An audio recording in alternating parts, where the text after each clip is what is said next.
Way. I said you're such a sweet young thing, why you do this to yourself? She looked at me and this is what she said. Oh, there ain't no rest for the wicked. Money.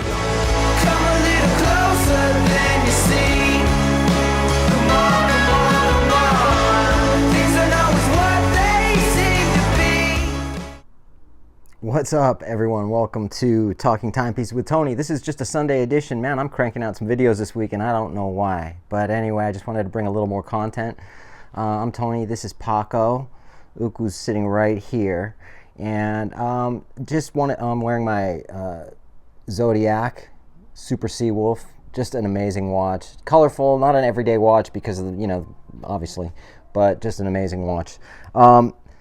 Having said that, I wanted to do a quick video, or what I wanted to do is Rockstars and Rolex. Basically, I did those two-part videos when I was with Lincoln in Nashville, and I wanted to condense it, and I didn't feel that video got the views that it should have.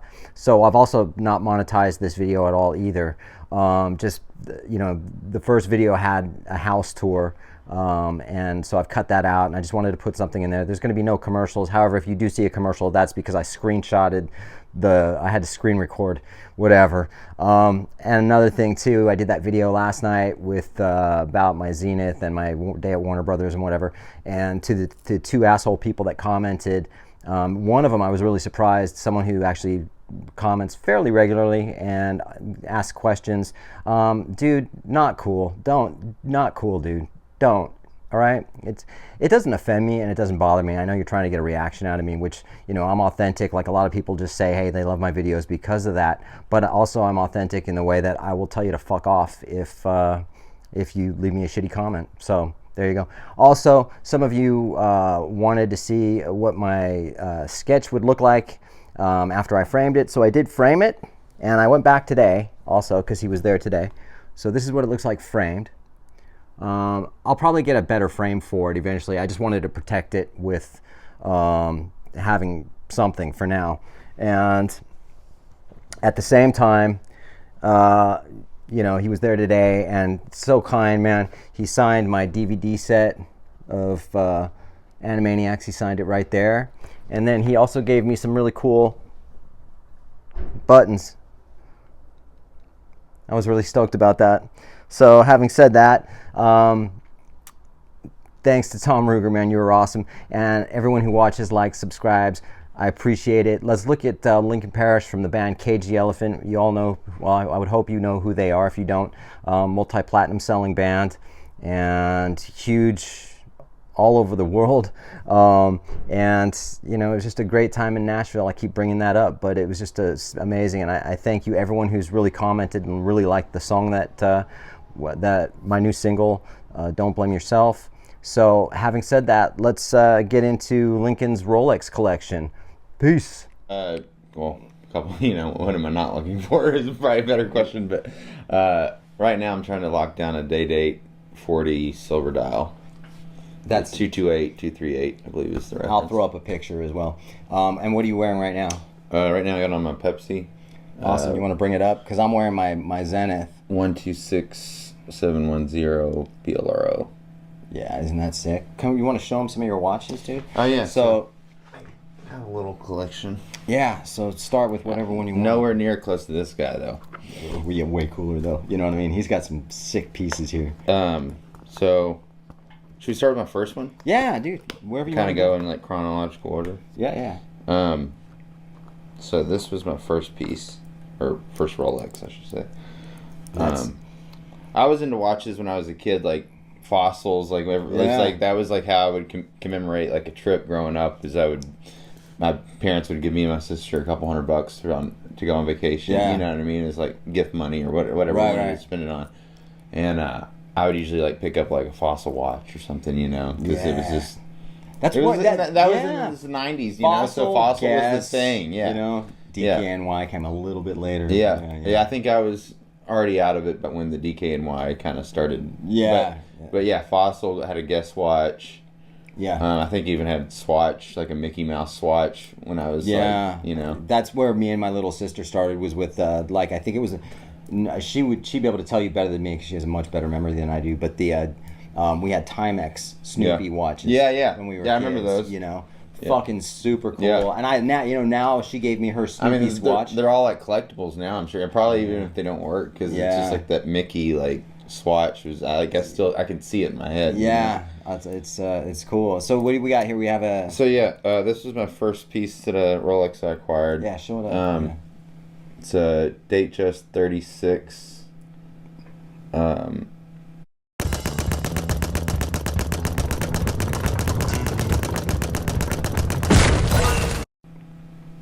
Yeah, it's not going to focus too well, but I think the reference is 126233. All right. And what prompted you to get that as your first Rolex? Was that something you said when you went into the AD? This is what I want, or did you say, "Hey, man, can you get me a Datejust"? I didn't really know what I wanted, to be honest. Like I had an ex that gave me a Gucci watch, and that kind of got me back into watches a little bit. Yeah. And this other producer mixer guy that's been very successful came over one day, and he had on a Datejust, and I noticed it, but I didn't really know what it was. I just knew that it was a Rolex. Yeah. And I was like, that's cool, and then it like reminded me, like, my grandfather, my mom's dad, he was the type of guy, like, we'd go on cruises and stuff, vacations, and he would buy like full Lexus, in Jamaica and shit like that. And and he just never had the means to afford it for himself. And like, so a lot of things that I collect and or hobbies of mine are like almost like, it's like, oh, that's kind of cool, because like he was into, like, he would be so fucking proud right now, you know what I mean? If he was like, oh, he's got his watch, you know what I mean? So for me, it was like, this one was kind of an homage to my grandfather, and like this is what I thought was like the classic, like quintessential, like Rolex. So it is, you know what I mean? And this is, we have the same 6.5-inch wrist, right? So we're good. And I love this piece. You know what I mean? It's just, it's an amazing. Like, that could be like a one and done even for me, because that's why I got it, because I didn't know when I started getting into Rolex I was gonna keep buying them. But like, so like I was like trying to think. I was like, it's got the sporty element with the oyster, but also still like the classic fluted. Yes. And like, for me, especially when I first got into, I mean, I obviously love the stainless steel pieces. Right. But like, when I first got into the hobby, it was like, I was like, I feel like my Rolex needs a little gold in it. You know what I mean? Yeah, like, that's like when you think of your grandpa's Rolex, it's like the champagne dial, Jubilee, like two-tone. So before we go to the next watch, obviously you were in a very successful band, right? We did all right. It's KG Elephant. Was it 2 Grammy nominations and how many records sold? A lot. I don't know. Millions. Yeah. I know the money value more than I do the actual number of the records. So my question is, and what leading up to this, we know that you've toured the world and you've had successful records, and you're a successful producer in Nashville, which is, you're well respected, and it's fucking great, and it's awesome to work with you. But my question is, when did you realize that in the music industry that you made enough money that you could actually afford to buy without worrying or stressing, what I mean? Like, can I afford to buy a Rolex, right? Yeah, for me it was kind of having all my bases covered. I had my house, I have my house, I've got a rental property, I've got credit cards paid off. Yeah. For the most part. I mean, I carry about like a small balance on one or two of them, but no real like credit debt. All my like major debts are paid off other than the house and like card. You know what I mean? So I kind of had my bases covered. Already had a good chunk of money in the stock market doing that whole thing. Yeah. And like, so I feel like I had invested enough. Like I wasn't like all my bases were covered, and I was good. It was kind of like I wanted to just treat myself, because like as men, we don't really get the opportunity. I mean, there are jewelry options, or like bracelet, some necklaces if that's your thing. Yeah. And then go to watch is like, and also I just love the mechanical, like, you know what I mean? It's so cool to me that, like, it works off itself. You know, in a sense, like, you know what I mean? Like, I love, like, how do you do this without charging it? You don't have a USB cable plugged into it. Yeah, exactly. And, like, I don't... And you have to wind it, you know? Or you can, you know what I mean? I like the manual, like, part of it, aspect of it, but then it's, like, you know, I don't really know what I'm trying to say here, but, you know, it's just cool. It's like guitars, you know, and, like, tube amps, you know? It's, like, yeah, like, now that you can get a software plug-in and have the digital version, but, like... Right. Yeah. It still always sounds better through a roll amp. Yeah, exactly. You know what I mean? And it's like, also, like, I've never been like if like people wear Apple, like if you wear an Apple Watch, cool. Yeah. But like, for me, it was like, that's too like, I don't even like. It's technology. Well, I leave my phone in Do Not Disturb. Yeah. 24/7. Yeah. Because I just have so many different group texts and clients texting me for stuff or whatever, mixed revisions and whatnot. And if I left my phone on even vibrate, it would drive me insane. Yeah. So like, for me personally, and I'm just speaking for myself, like I don't need to know when I get a text message on my wrist. Right. Or like I don't need to see like when there's a news alert on my wrist, especially when I'm down here and trying to be creative. A lot of times I'll leave my phone upstairs and just try to block all the noise out, you know what I mean? Yeah, exactly. I totally understand. So what's your second watch? So okay, so then the next one I acquired was another Datejust, but on Jubilee. That's so good. And it's, I believe the reference on this one is 126 231, I believe. Yeah, you would know more than I would at this point with those. And I originally bought this piece to be like, I thought this was a little loud. I was like, so I'm gonna get this. Like, it's a little more subdued. Oh, and what? Yeah, and then like I get it, and it's not at all. Yeah.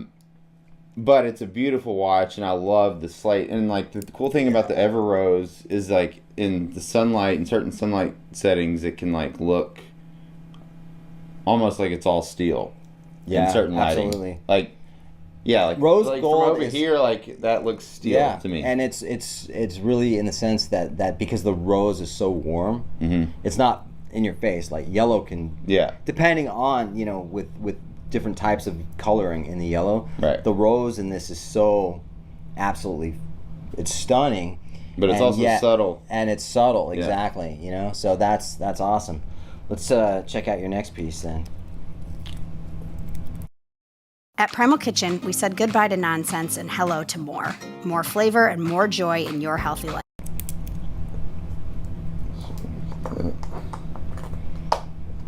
And then the next one I got was the 126613 LN, which is the two-tone black and gold Submariner.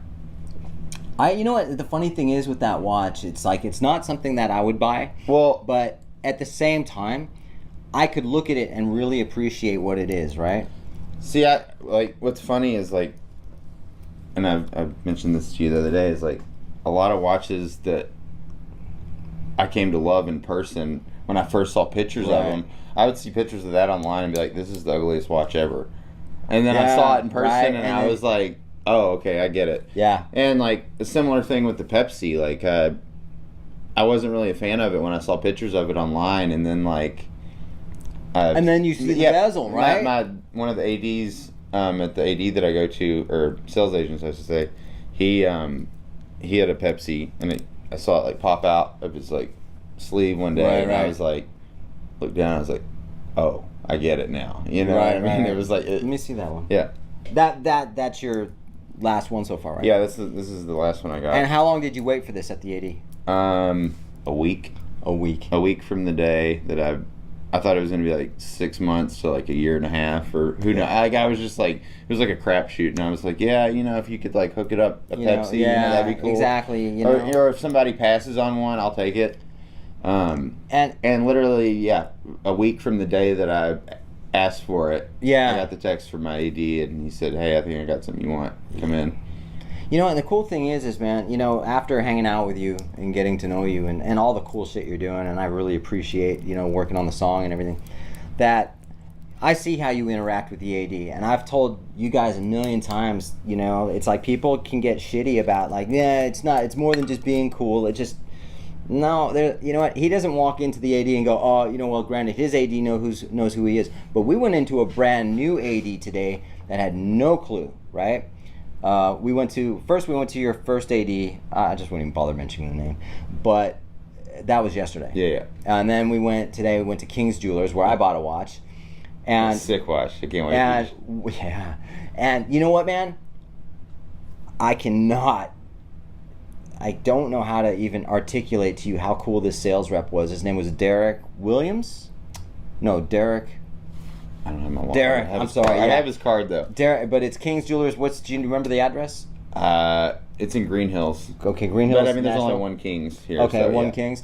And they've got Glashutz Original, they've got Zenith, they've got JLC, GP. They got Gerard Perigo.